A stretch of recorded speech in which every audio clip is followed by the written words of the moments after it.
एक बार की बात है, एक गरीब औरत थी जो बहुत मेहनत और अच्छे स्वभाव से अपनी जिंदगी गुजारती थी।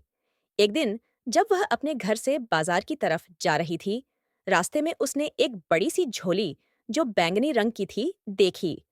उसने झोली उठाई और अपने घर ले आई, क्योंकि उसे लगा कि शायद उसके काम आ सके। जब उसने झोली को खोला तो अंदर उससे एक बड़ा सा सुंदर और प्यारा जानवर निकला। वह जानवर दिखने में भले ही डरावना था, लेकिन उसके रूप में एक प्रेमपूर्ण और प्यारी मुस्कान थी। औरत ने सोचा कि यह कोई अच्छा शख्स है जो बस अपनी शक्ल की वजह से बदनाम है। उस औरत ने उस जानवर को अपने घर ले आई और अपने बच्चों के साथ उसका अच्छे से ख्याल रखा।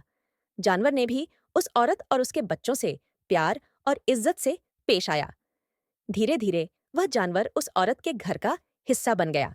औरत और उसके बच्चों ने जानवर को अपने घर का एक सदस्य समझकर उसे बहुत प्यार दिया।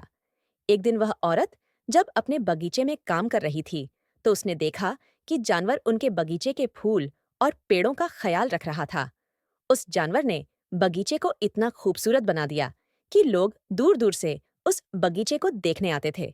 कुछ समय बीता और एक दिन वह औरत अपने घर के बाहर बैठी हुई थी, जब उसने देखा कि एक राजकुमार उसके घर की तरफ आया। राजकुमार ने उस औरत से कहा कि उस जानवर ने उसकी जान बचाई थी और वह असल में एक राजकुमार था जो एक बुरी जादूगरनी की वजह से जानवर बन गया था। उस राजकुमार ने कहा कि वह अब उस जादूगरनी के जादू से आजाद हो चुका है। राजकुमार ने उस औरत का शुक्रिया अदा किया कि उसने जानवर का ख्याल रखा और उससे प्यार दिया। उसने औरत से कहा कि अब वह जानवर फिर से राजकुमार बन चुका है और वह उसे अपने महल ले जाना चाहता है। औरत ने राजकुमार को दुआओं के साथ रुखसत किया और इस तरह वह जानवर, जो असल में एक राजकुमार था, अपनी असली शक्ल में वापस आ गया और अपने राजकुमार के साथ महल चला गया। औरत और उसके बच्चों ने अपनी जिंदगी के उन हसीन लम्हों को हमेशा याद रखा जो उन्होंने जानवर के साथ गुजारे थे। शिक्षा।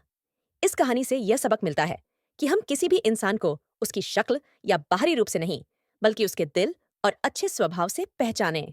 प्यार और मेहनत से किसी भी इंसान का दिल जीता जा सकता है।